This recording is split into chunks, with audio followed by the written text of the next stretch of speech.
Hello, our team is conformed by Ricardo, Maximiliano, Martin, and Alexa. And the project we did is about the global temperature rate between the years 1945 to 2015.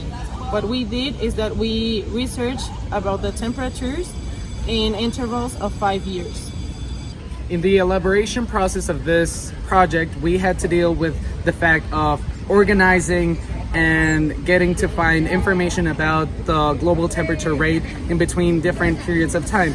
Now, what we did is we did a dispersion chart that represented the global temperature in different years. We also did a regression equation, and we set a line of best fit for that chart, which enabled us to appreciate and identify how exponentially was growing the data in between those years. And we also did projections in matters of 5 years, so 5, 10, 15, and 20 years, that allowed us to see how the global temperature was actually behaving and how it is affecting the global ecosystem itself, the global biosphere. Now, it is very important to identify how these problems are affecting Mexico as a country and as itself, because it is fundamental for the government to act in order to do something, because the global temperature is increasing very, very fast. Now, it is not only a matter of the government to act, but also of the citizens in the country. We have to do actions and take a step forward for the climate action. So the question is, how does our data analysis work for or help the government take action? Our data analysis basically states how fast and exponentially the climate is changing, and our government, basing its change in that type of information, can decide what things to do.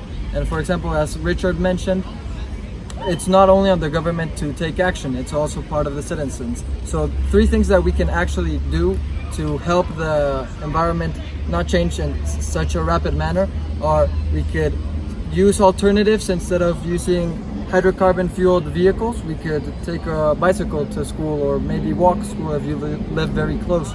For example, also you could take less when you take a shower, because boilers use carbon as energy, and that also emits greenhouse gases. And last but not least, we could also stop using so much plastics. For example, straws. Straws are made out of plastic, and thanks to this, we have less turtles in our ecosystems.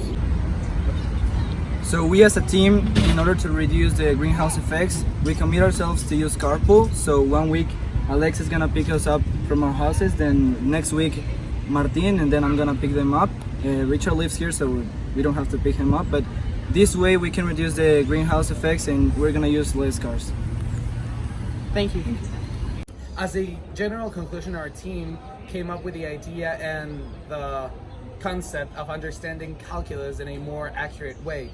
We understood that calculus' main purpose is to understand how a function behaves at a certain point and at a given time. Now, this allows us to understand projections and to see how the global average temperature will be behaving in several years, allowing us to determine and provide certain conclusions of the actions we can do in order to act for climate change. Thanks a lot.